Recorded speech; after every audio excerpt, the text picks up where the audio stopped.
Hallo ihr liebe Leute, hier ist wieder der Yankee mit Let's Play Baldur's Gate 2 Schatten von Am Ufpelzig. So, warum auch immer hier jetzt die Kampfmusik erscheint, aber gibt's ja keinen Grund davor.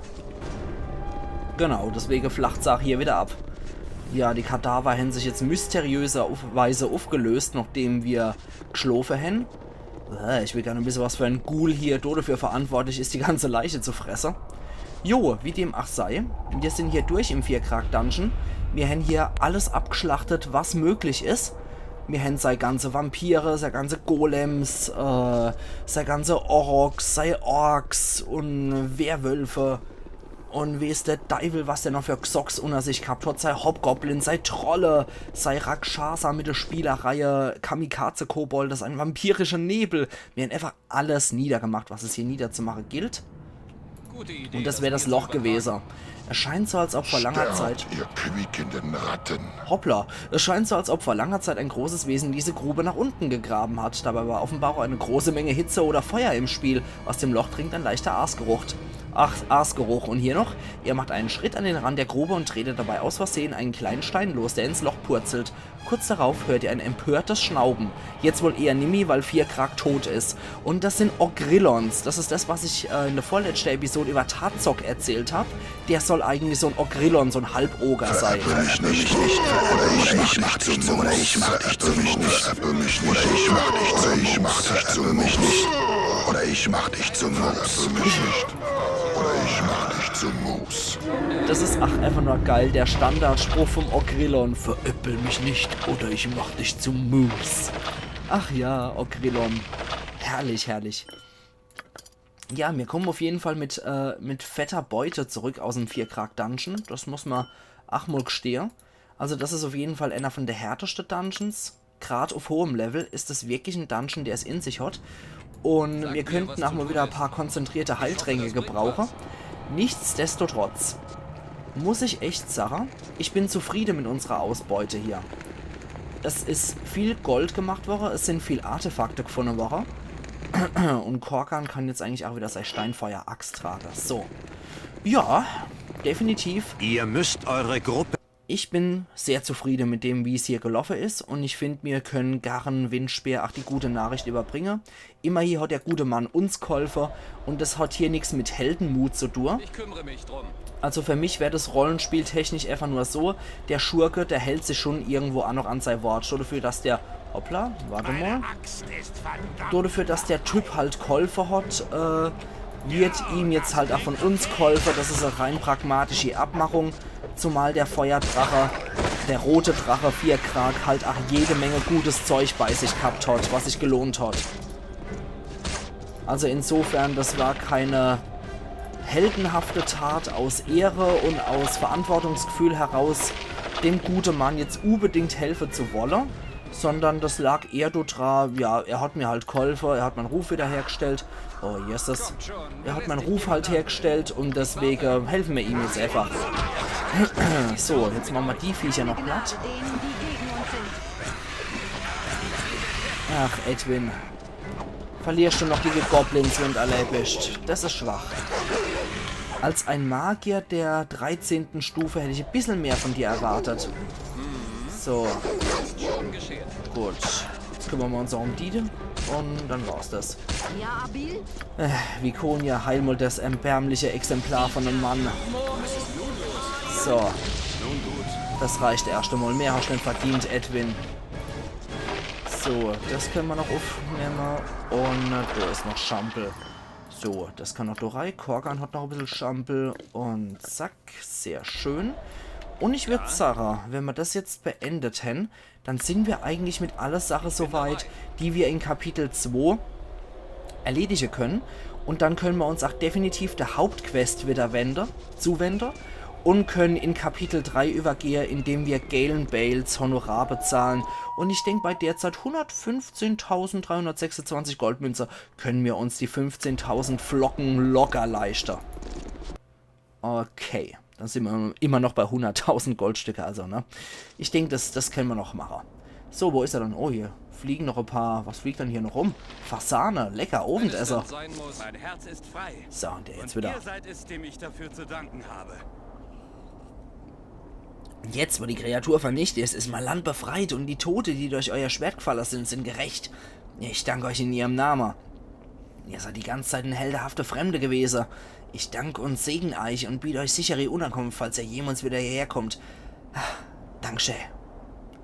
Gut, keine Ursache, ich werde euch jetzt verlassen. Dann wünsche ich euch alles Gute und immer sichere Reise. Danke. Ich kann nicht glauben, dass es vorbei ist. Ihr habt das Unvorstellbare gepackt, meine Rettung und die Vernichtung von Vierkrag. Das ist erstaunlich. Ihr habt eure Bestimmung bei weitem übertroffen, finde ich. Ihr heroisch die Schlacht, an die man sich jahrzehntelang erinnern wird. Ich danke euch. Sehr schön. Okay, die sind also sehr dankbar dafür. Kann ich auch nachvollziehen, weil der kann jetzt auch wieder sein Land zurückgewinnen und ist dann auch wieder selber Fürst. Und jo, jetzt haben wir die Festung der Danisee als erstes erlegt. Wir haben die Uma-Hügel beseitigt, das Unheil in der Tempelruine. Wir haben Sicherheit für Handelstreff gebraucht, indem wir das Ruinenhain wiederhergestellt haben. Wir haben die Windsperrhügel überlebt. Perfekt. Jetzt würde ich sagen, wir gehen erstmal zu den Docks. Und du wartet nämlich noch so ein kleiner, gieriger Zwergerschmied auf uns und auf das, was wir ihm mitbringen. So, einen Tag lang sind wir gereist. Und jetzt können wir genauso gut auch wieder dort hier gehen. Dann können wir nämlich noch aus der Begegnung mit Vierkrag was Legendäres basteln für uns. Die haben ja schon gesagt, das wird wahrscheinlich in viele Lieder besungen werden. Ich meine, klar, wenn man so einen böse, ehrwürdige Drache erlegt, das ist durchaus eine Tat, die für sich spricht, weil ich schätze wohl nicht, dass Vierkrag nur erwachsen war. So wie der gerettet hat und so wie der intrigiert und in Jahre plant, ich schätze, er ist ehrwürdig, mindestens. Wenn nicht sogar altehrwürdig.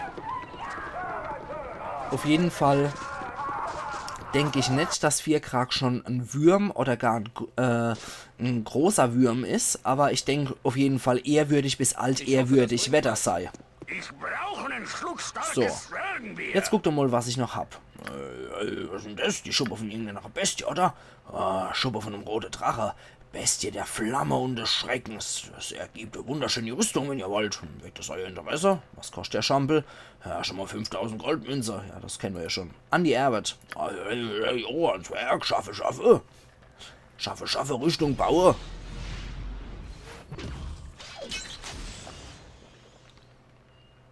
Wunderbar. Das gibt jetzt nämlich wirklich eine sehr schöne Rüstung für uns.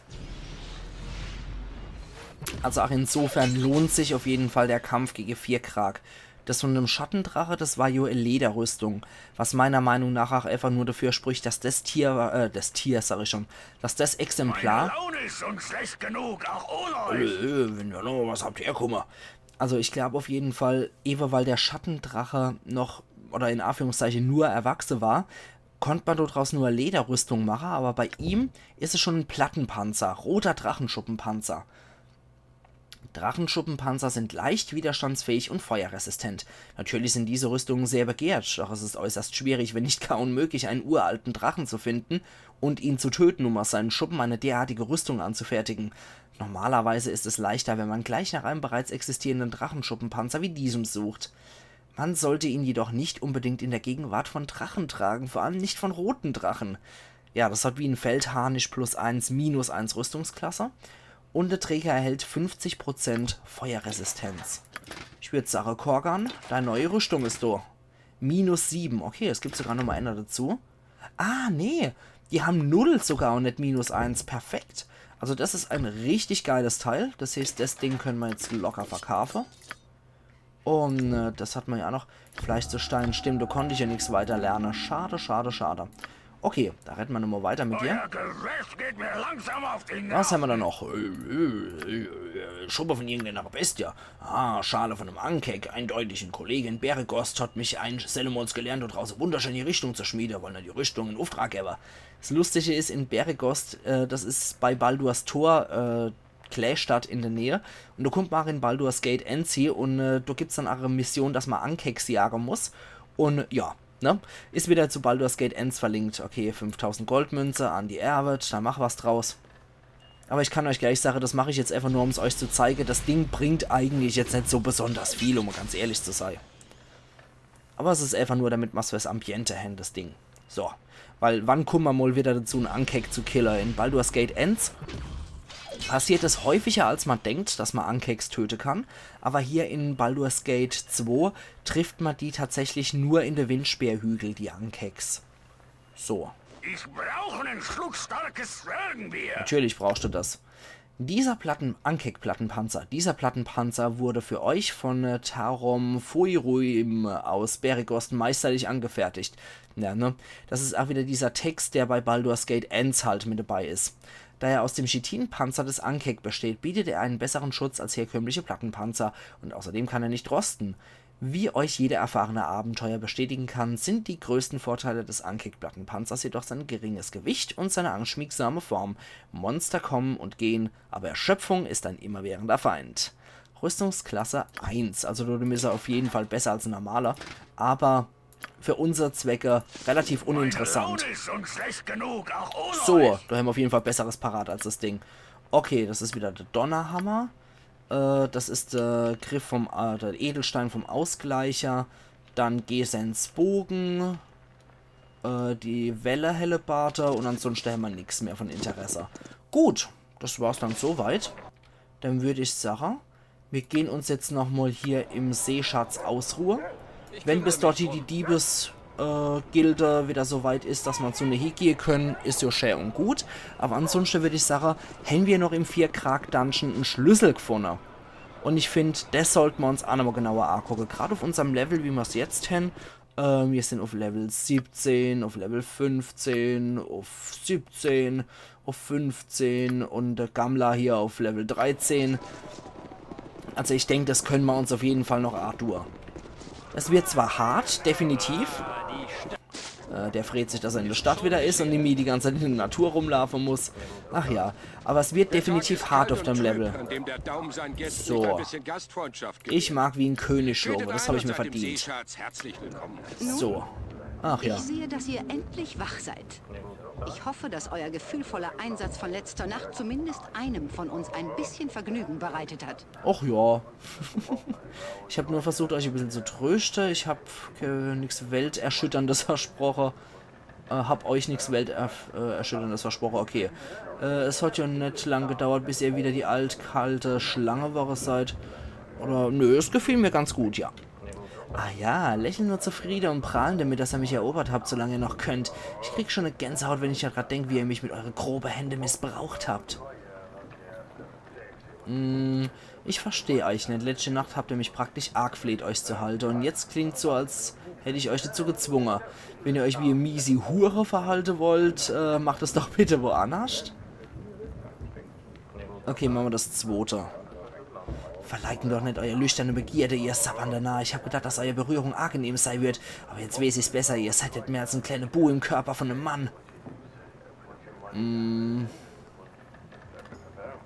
Ihr seid auch nicht so toll, selbstsüchtige Hure. Ich kann es ja kaum glauben, dass ich mich dazu habe überreden lassen. Ich glaube euch nicht, Vikonia. Ihr habt euch mir gegenüber geöffnet und jetzt zieht ihr euch wieder ins Schneckehaus zurück. Warum? Versucht nicht über meinen Gefühlszustand zu urteilen, ihr Trottel. Lassen mich einfach in Friede. Ich will mir die Male von eurer widerwärtigen Berührung vom Leben waschen und es dann vergessen. Och ja, die kommt ja wieder zu sich. Die ist ja immer so. Ja, das können wir ja nicht anders von ihr. Von daher, das passt schon. Die kommt wieder arg gekrochen, keine Angst. So. Jetzt erst nochmal einen Schluck trinken. Ich meine, wenn es so schlimm wäre und wenn es ihr schon fast wie eine Vergewaltigung vorkommen wäre, dann wäre es auch abkaue jetzt. Also, so schlimm kann es ja nicht, was sie gewesen sei. Gut.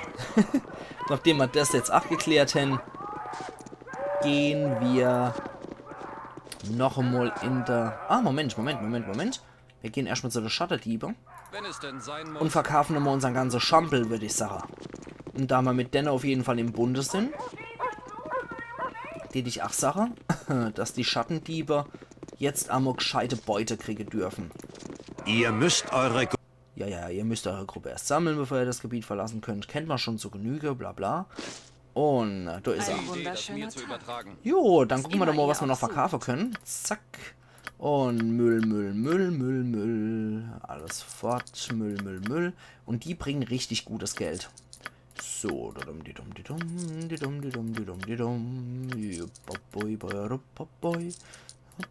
Korallenboy. So. Dann weiter. Fort mit dem Schampel. Schutzamulett brauchen wir 8 Nemi plus 1. Von daher, das kann fort. Das kann alles fort. Ist nicht mehr von Interesse für uns. Gucken wir mal, wie hoch wir jetzt nochmal uns stufen können. Die 2 Sachen können fort. Also jetzt haben wir eigentlich wieder das, was wir ausgeben, haben die 10.000 locker drin im Sack. Der Herzsucher ist langschwer der Herzsucher. Für 6.000, ja, als ob. Das Ding, das kann ich wahrscheinlich locker für 100.000 Goldstücke verkaufen, so Waff. Okay. Dann noch desto. So. Königstrainer haben wir mittlerweile 8 genug und von der Halskette 8. 15 und nochmal von der Spitzbube stellen. Hervorragend. So. Also auch im Goldbereich werden wir auf jeden Fall auch nochmal gut entlohnt dafür. So, dann können wir nochmal den beschlagene Lederwams plus 2 identifizieren. Jawohl. Feinde durchbohren, beißender Bolzen, Abwehrhelm können fort. Und eine beschlagene Lederwams, der kann fort. Sehr schön. Dann, was hat Vikonia noch parat für uns? Tränke und Stab, das kann weg. Dann der Eder hat jede Menge Zauber, die weg können. Bumbi. Und fort damit brauchen wir alles nicht in Schampel. Und da passt ja schon ordentlich was rein, merke ich. Okay, und hier Plattenpanzer, normaler Schild, das kann fort. Das identifizieren wir erstmal nochmal. Zack. Und da haben wir hier, wer hätte es gedacht, großer Schild plus 2 und Streitaxt plus 2, wie ich es gesagt habe. Und ein Feldharnisch plus 1. Alles fort damit. So, im Endeffekt haben wir jetzt nochmal ordentlich Kohle gekriegt. Also bei 15.000 haben wir angefangen, 10.000 waren es. Und wir haben uns dann nochmal 40.000 Goldmünze eigentlich dazu erobert. Also insgesamt haben wir ein Plus von 30.000 Goldmünze nochmal gekriegt. Und das nur durch den Kram, den wir im Vierkrag-Dungeon gefunden haben. Ach. Ihr gegen mich, ja. Das wird eine riesige Herausforderung für uns. So, jetzt schlachten wir erstmal diese Schläger ab. So, vor allem die, die wegrennen wollen, das sind immer die Ärsche, die verrecken. Alter. Gut, dann Korgan schicken das Ding hinterher. So, gut. Und hinterher. Also ein bisschen Schadenspunkte hätten sie doch noch machen können, die Hahnebambel. Und wir nehmen noch Wasser hin. Muss ich ja auch lohnen. Okay, da haben wir noch einen Andar. Einmal identifizieren. Und ein paar Goldstücke. Ein dunkler Pfuhl finsterster Verderbtheit. So. Falls es je so etwas gegeben hat. Wenn es nicht der Orden tut, dann werden die Götter die Menschen für diese Sünden zerschmettern. Okay, das Zeug können wir eigentlich auch fortschmeißen. Die 2 Schlüssel, die braucht kein Mensch mehr. Kanalisationsschlüssel, den behalten wir auf jeden Fall. Den behalten wir auch erst einmal hier. Und zack, zack. So, den behalten wir einfach mal so aus Prestige, genauso wie den. Das kann eigentlich auch fort, das Ding. Festungsschlüssel, ja, Nalia. Okay, das ist auch Quatsch. Brauchen wir eigentlich auch nicht mehr. So, da ist der ganze Schampel fort. Was haben wir da noch? Zur Handelstreffgruft. Ach, der kann fort. Das ist einfach nur unnötiger Ballast. Okay, nur den Endeschlüssel, den brauchen wir noch. So, da liegen sie jetzt rum. Wissen wir zumindest, wo wir es gelost haben. So, nochmal ab in den Tempelbezirk. Und Feinde haben euch natürlich aufgelauert. Verteidigt euch. Natürlich, das war so klar. Okay. Das war so klar, dass der Scheiß jetzt kommt. Okay. Weil mir wurden ja Ewigkeiten nie überfallen. Oh, Edwin. Lass dich doch nicht von dem dappischen Räuber hier fertig machen. So. Und da können wir auch wieder raus. Okay. Dann sammelt euch da. Haben sie wenigstens irgendwas bei sich? 87 Goldstücke.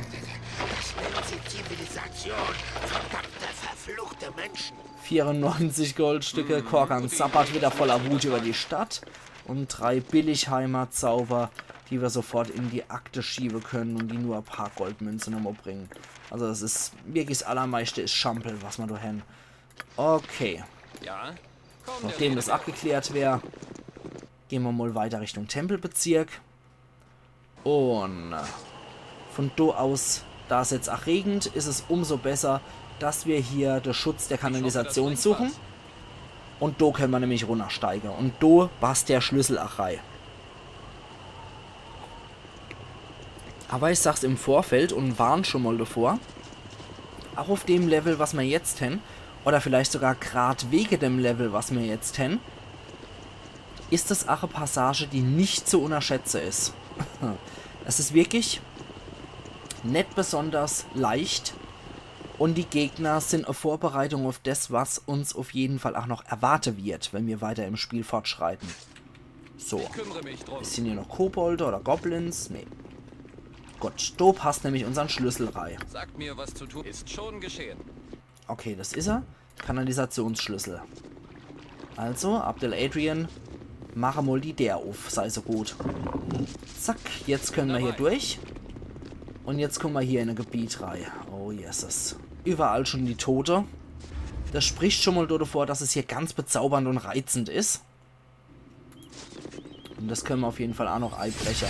Eine mächtige geistige Kraft trifft euch und hindert euch daran, euch zu bewegen. Wenn man bedenkt, wie viele tote Abenteurer hier auf dem Boden liegen, ist das, was vor euch liegt, sicher äußerst mächtig und gefährlich. Ja, darauf könnt ihr wetten. Es ist auf jeden Fall nichts, womit man spaßen sollte. So viel kann ich verraten. Aber ich greife eventuell vor und ihr wollt ja überrascht werden. Allein schon diese Architektur zeigt uns auf, wo wir uns befinden. Also zurück können wir.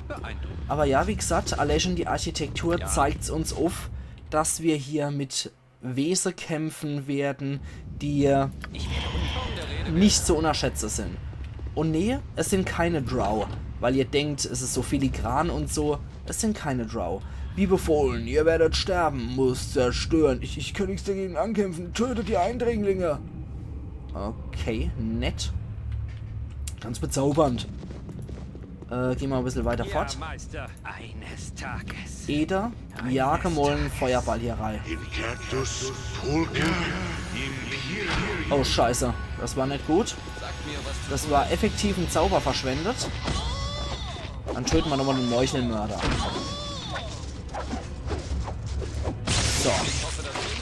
Allein schon dieser Meuchelmörder bringt 7000 Erfahrungspunkte. Ne? Das sollte jedem zu denken geben, dass es hier nichts ist, womit man zu Spaß hat. Aber die Lappeduttel hier am Anfang, das sind nicht die, um die es eigentlich geht. Hoppla. Jetzt kommt der nächste, ein Kämpfer. Und der kämpft mit 2 Waffen. So. Gut, der bringt auch 6000 Erfahrungspunkte. Hat nur Popelwaffe, aber dann Zauberablenkung. Dann können wir auch für teuer Geld verkaufen. So, dritter Versuch. Und? Ach, scheiße. Ich habe gedacht, eventuell wird er dabei gesehen. Verdammte Scheiße, jetzt habe ich den Zauber verschwendet. Egal. Noch einmal. Und. So, jetzt kommen sie alle rausgewurstelt. Abdel Adrian raus. Korgan und Anomen vor. Und auf den Kämpfer. Als nächstes dann auf der... Oh, scheiße. Edwin, geh mal weg.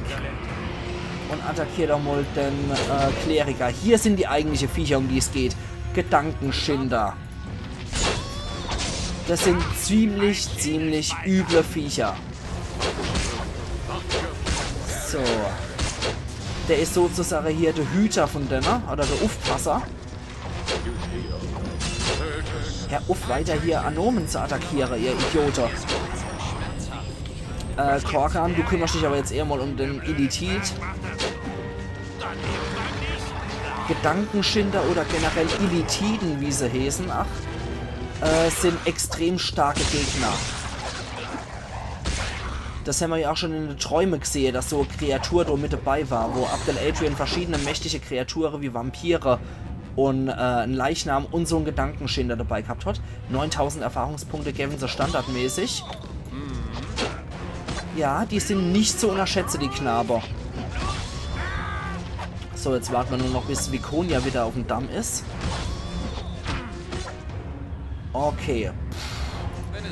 Illithide bzw. Gedankenschinder können mit ihrem Angriff für eine gewisse Zeit Intelligenz abziehen. Das heißt, unsere Intelligenzpunkte rutschen dann runter, sind dann rot gekennzeichnet. Und wenn die Intelligenz auf 0 ist, was noch ein paar Attacken schon passieren kann, dann, tja, dann hat man Pech gehabt, dann ist man tot. Und es kann bei so einem Gedankenschinder sehr schnell gehen. Die machen dann meistens einen Gedankenschlag, dann ist man betäubt, dann ist man auf dem Präsentierteller von der Kreatur und dann machen sie sich über M her und saugen in die Intelligenz ab. So. Anomens Kruscht geht an ihn zurück. Von daher, wenn die Rettungswürfe oder die Willenswürfe scheiße sind, wenn man nicht so gut geskillt ist in Willenswurf oder Rettungswürfe gegen Geistesbeeinflussung, tja, dann ist man ziemlich schnell ziemlich tot hier bei der Kreatur. Die halten nicht besonders viel aus, muss man dazu sagen.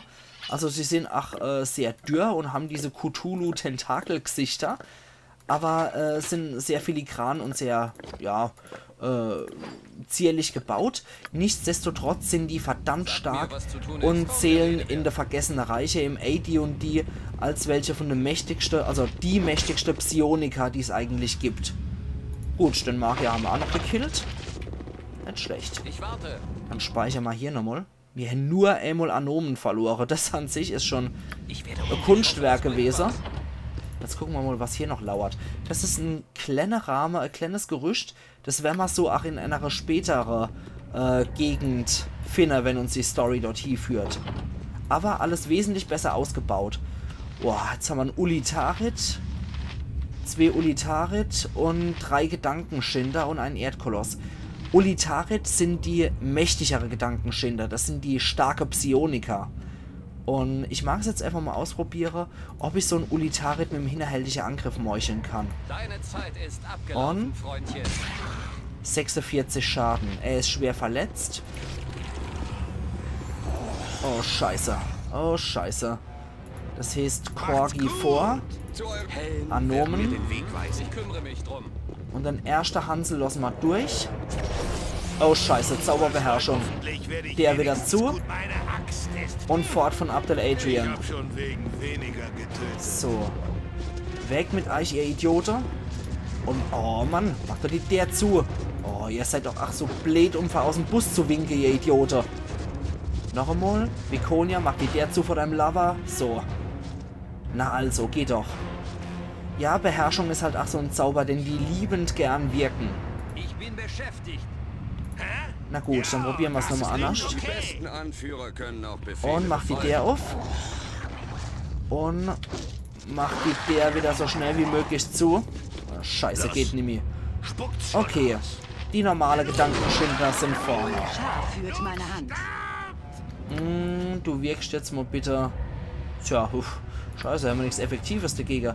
Personen festhalten, probieren wir es mal so. Habt ihr nichts Besseres Und zu tun, als Edwin, mich zu du belästigen? attackierst schon mal mit diesem Erdkoloss. So, ihr könnt es jetzt hier schon sehen, Korgan ist schon attackiert worden, der hat nur noch 7 Intelligenz. Und Anomen hat es übernommen, na, großartig, toll, super. Ja. Ganz toll, ganz großartig. Corgi ist schon auf 2 Intelligenz runter, der ist gerade so dumm, um aus dem Bus zu winken. Also der ist in dem Zustand nicht mehr in der Lage, sich der Arsch abzuwischen, der Kerl. Ich würde sagen, wir gehen halt einfach nochmal so in den Nahkampf. Ja, Meister. Was darf ich Und jetzt vernichtet für doch euch nochmal bitte den Erdkoloss. Okay, Viconia ist auch gegen uns, toll. Aber nochmal gegen den Gedankenschinder. Korgan ist auch gegen uns, toll. An Abdel Adrian wird gerade gezuzelt und an Edwin, ach, oh, an dem ein bisschen stärker. Gut, Edwin haben sie endgültig ausgezuzelt. Das hält nicht mehr so lang.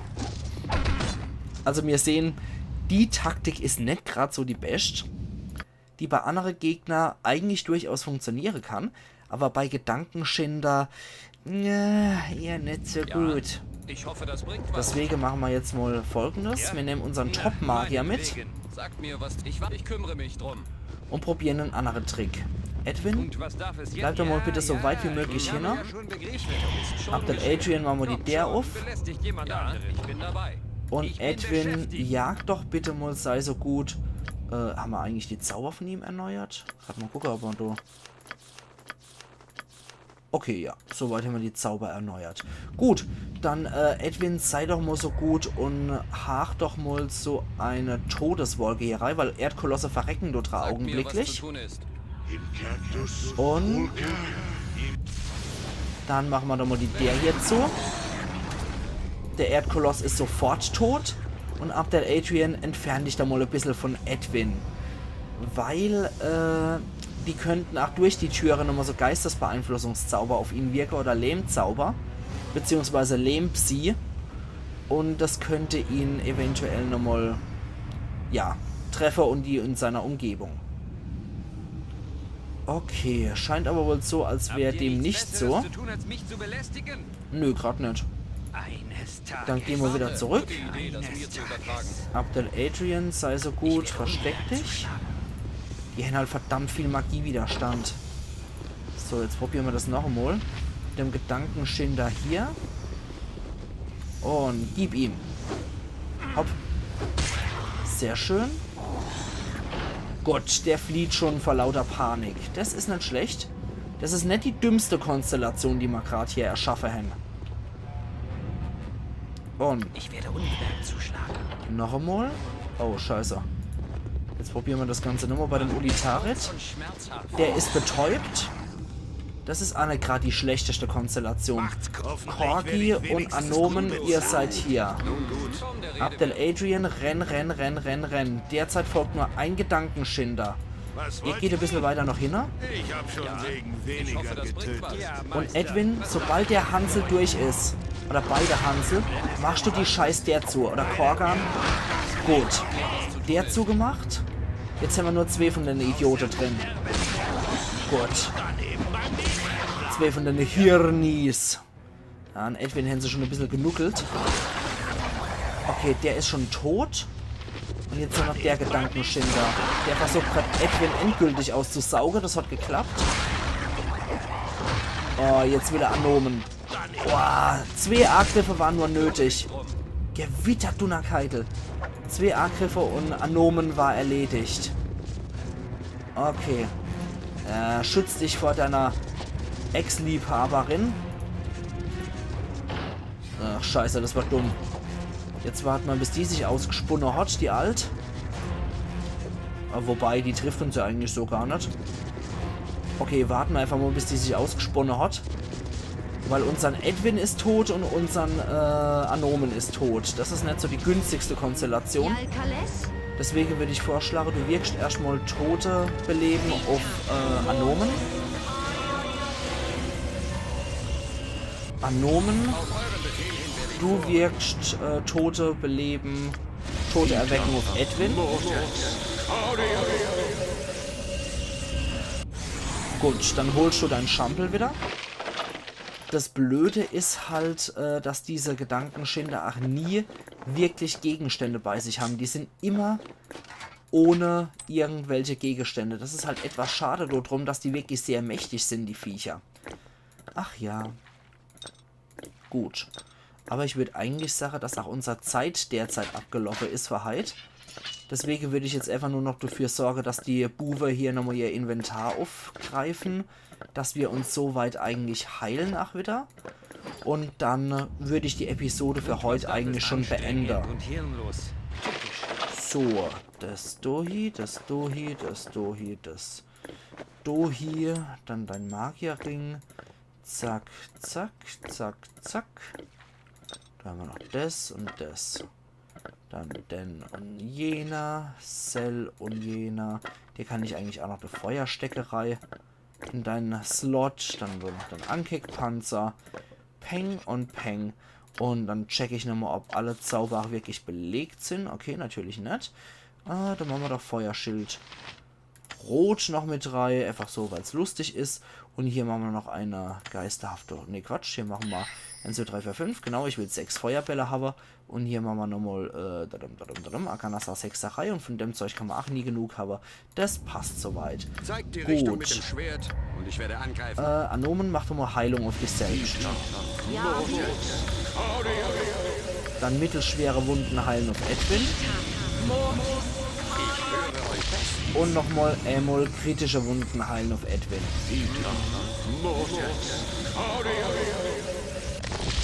Perfekt. Sehr schön.